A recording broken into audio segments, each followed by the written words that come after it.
Assalamualaikum warahmatullahi wabarakatuh. Perkenalkan, kami dari kelompok satu mata kuliah e-commerce akan membahas mengenai internet.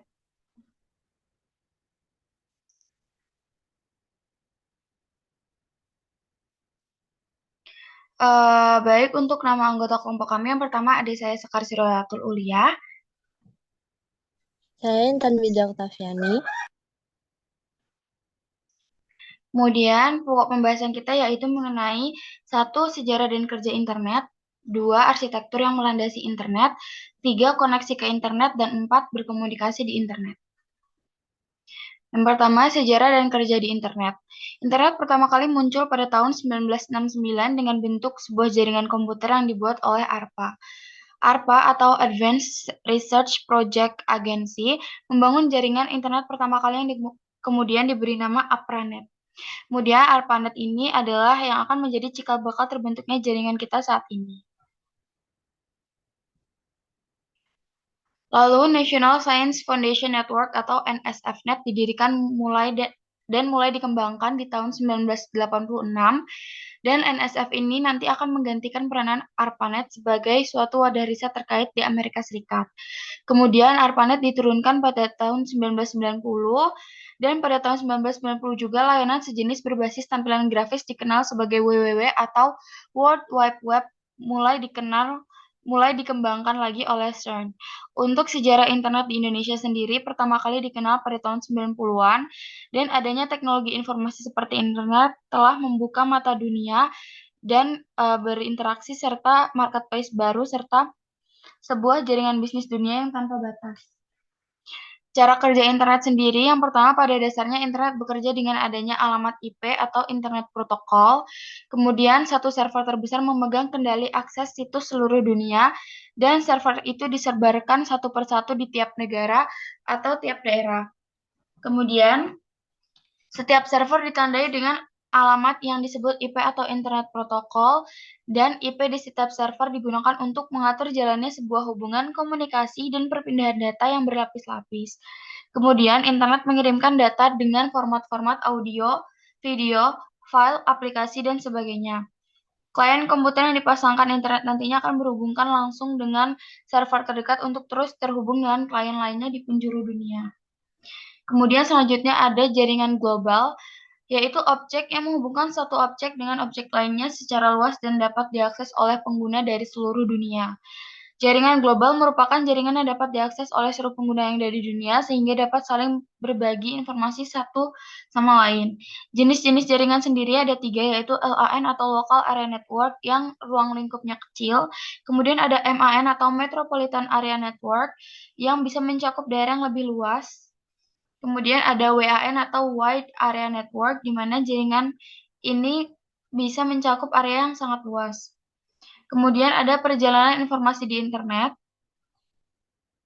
Informasi dikirimkan oleh komputer kita oleh Transmission Control Protocol atau TCP yang dipecah dalam bentuk paket yang lebih kecil, kemudian dikirimkan menuju ke jaringan lokal milik penyedia layanan internet atau ISP.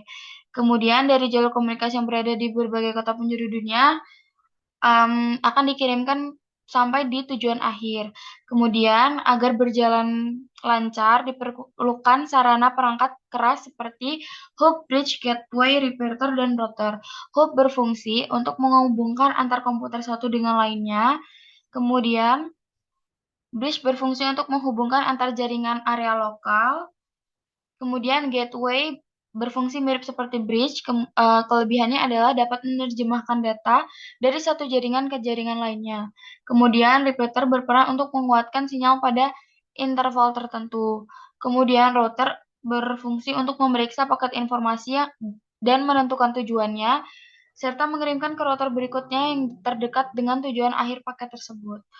Kemudian selanjutnya ada internet address dan domain. IP address adalah serangkaian angka yang menjadi identitas perangkat yang terhubung ke internet atau infrastruktur jaringan lainnya. Domain adalah alamat di mana website diletakkan. Kemudian IP adalah singkatan dari Internet Protocol atau dalam bahasa Indonesia berarti protokol internet. Jadi IP itu alamat yang mengidentifikasi segala perangkat yang terhubung ke jaringan, baik jaringan internet pada umumnya maupun lokal. Kemudian cara kerja dari IP sendiri adalah komputer terhubung ke router jaringan yang bisa disediakan oleh penyedia layanan internet. Kemudian router akan berkomunikasi dengan server tempat website disimpan untuk mengakses file yang perlu dikirimkan kembali ke komputer. Kemudian komputer, router, dan server memiliki IP address tertentu yang bisa dikendalikan satu sama lain. Oleh karena itu, dengan alamat inilah masing-masing perangkat bisa berkomunikasi, mengambil data, dan mengirimkannya. Jenis-jenis dari alamat IP sendiri adalah yang pertama ada IPv4, kemudian IPv6, terus ada private IP, public IP, alamat IP dinamis, alamat IP statis, shared IP address, dan dedicated IP address. Kemudian selanjutnya ada domain. Domain adalah alamat yang perlu digunakan untuk membuka dan mengakses website. Domain merupakan salah satu komponen utama dalam website. Nama domain terdiri dari dua elemen utama, yaitu nama situs dan ekstensi. Kegunaan domain adalah untuk mempermudah pengunjung mengakses website yang akan mereka buka melalui web browser. Cukup dengan mengetikkan alamatnya tanpa harus menghafal IP address website.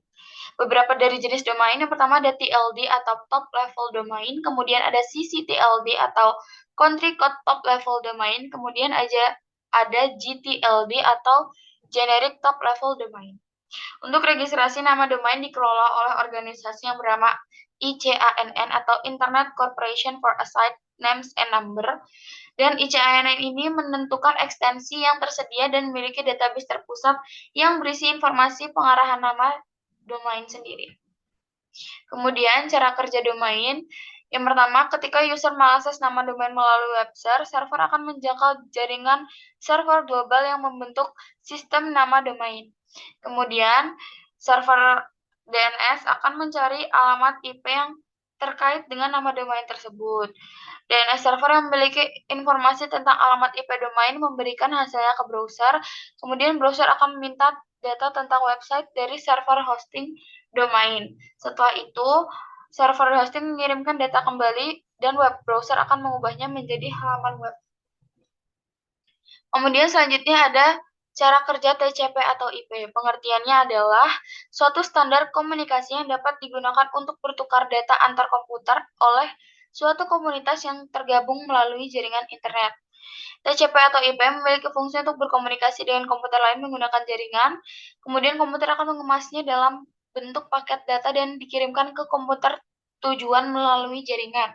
Cara kerjanya yang pertama, datanya dipecah menjadi paket kecil, kemudian paket dikirimkan melalui router, kemudian baru paket akan sampai ke tujuan.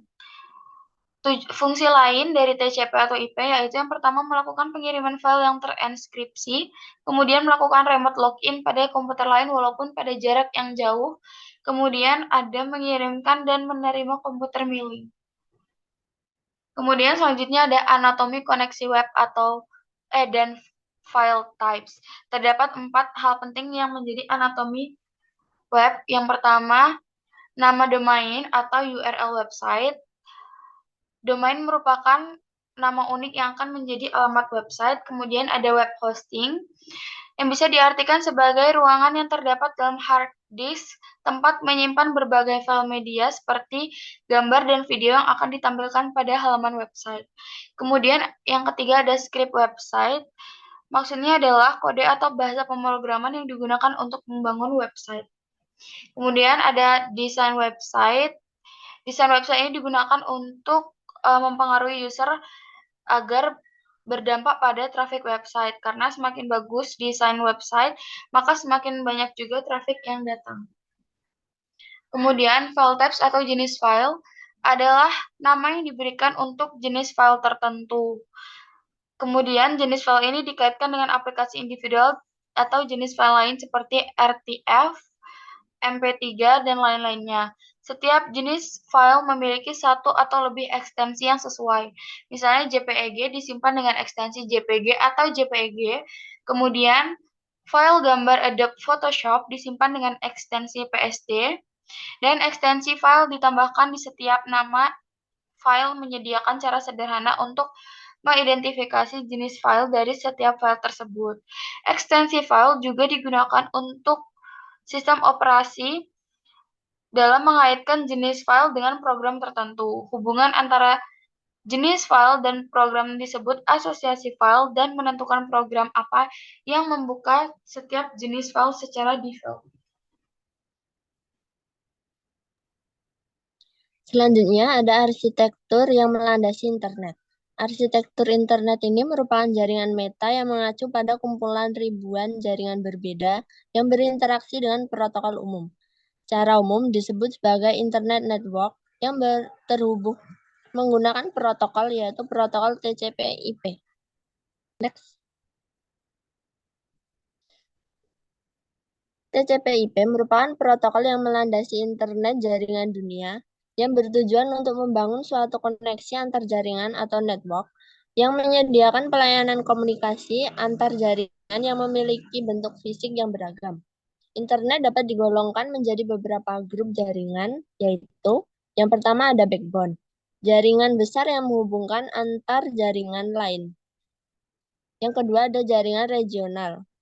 Ketiga, ada jaringan yang bersifat komersial di mana menyediakan koneksi menuju backbone kepada pelanggannya. Dan terakhir ada jaringan lokal. Next. Tiap-tiap bentuk fisik suatu jaringan memiliki teknologi yang berbeda-beda, sehingga diperlukan pemrograman atau fungsi khusus untuk digunakan dalam komunikasi. TCP/IP memberikan fasilitas khusus yang bekerja di atas pemrograman atau fungsi khusus tersebut dari masing-masing fisik jaringan, sehingga bentuk arsitektur dari fisik jaringan akan tersamarkan dari pengguna dan pembuat aplikasi jaringan. Dengan TCP/IP, pengguna tidak perlu lagi memikirkan bentuk fisik jaringan untuk melakukan sebuah komunikasi. Next. Selanjutnya ada koneksi internet. Koneksi internet adalah sebuah jaringan komunikasi komputer yang menghubungkan setiap perangkat komputer dengan jaringan internet komputer yang tersebar di seluruh dunia. Jenis-jenis koneksi internet sendiri yang pertama adalah koneksi internet provider, yaitu sebuah perusahaan yang menyediakan layanan sambungan internet. Kedua, dial-up PSTN, yaitu koneksi internet menghubungkan jalur PSTN dengan ISP atau Internet Service Provider melalui jaringan telepon. Yang ketiga ada Digital Subscriber Line, yaitu sebuah inovasi teknologi jaringan internet yang mampu menghasilkan kecepatan tinggi dalam mentransmisikan data digital lewat kabel jaringan telepon. Next. Yang keempat ada koneksi broadband, yaitu jenis koneksi internet yang biasa digunakan di rumah yang memungkinkan pengguna untuk mengunduh hiburan online seperti klip video dan musik, mendengarkan radio digital, mengirimkan email lebih cepat, dan mempercepat semua yang mereka lakukan secara online. Yang kelima ada LAN atau Local Area Network, yang merupakan koneksi yang menyakup area yang lebih kecil. Dengan menggunakan kabel, satu komputer bisa dihubungkan dengan banyak komputer lain.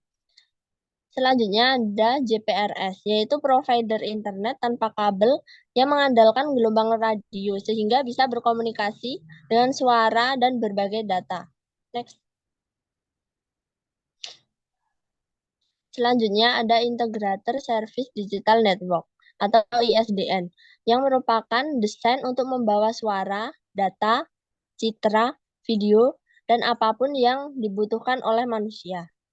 Selanjutnya ada wireless, yang merupakan jaringan menghubungkan telekomunikasi perangkat satu dengan yang lainnya, tanpa kabel sebagai media penghantar. Sebagai gantinya, jaringan nirkabel yang digunakan adalah media transmisi untuk mengantarkan gelombang elektromagnetik untuk mengirimkan sinyal dari perangkat satu ke perangkat yang lain. Next. Selanjutnya ada web TV atau televisi interaktif, yang merupakan sebuah teknologi multimedia yang memanfaatkan internet sebagai media distribusi datanya.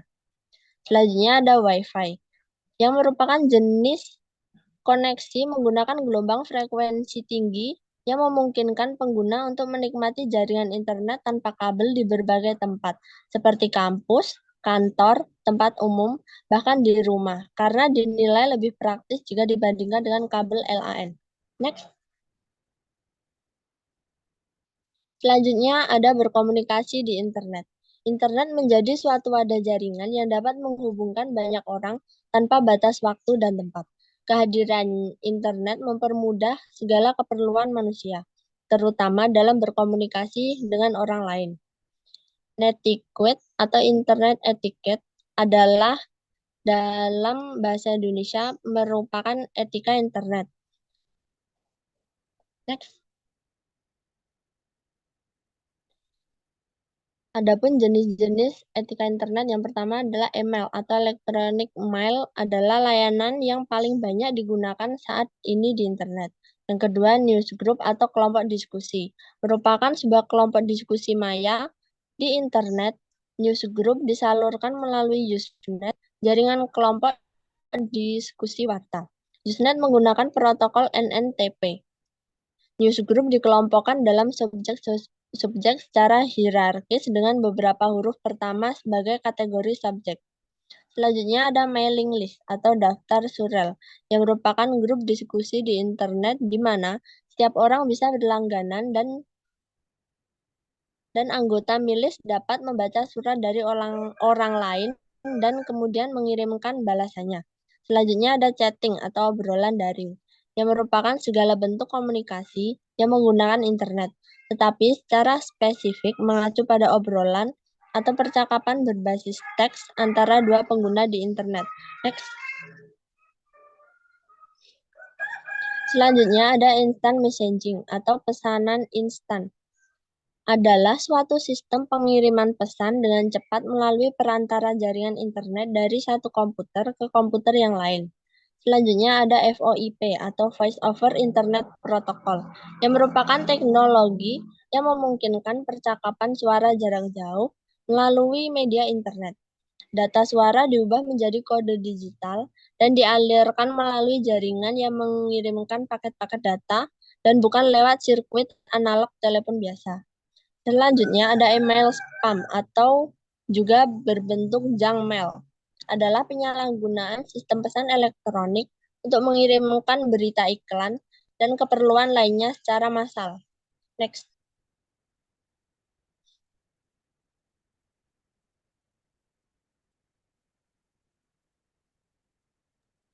Baik, sekian presentasi dari kelompok kami. Maaf apabila terdapat kesalahan. Kami akhiri dengan wassalamualaikum warahmatullahi wabarakatuh.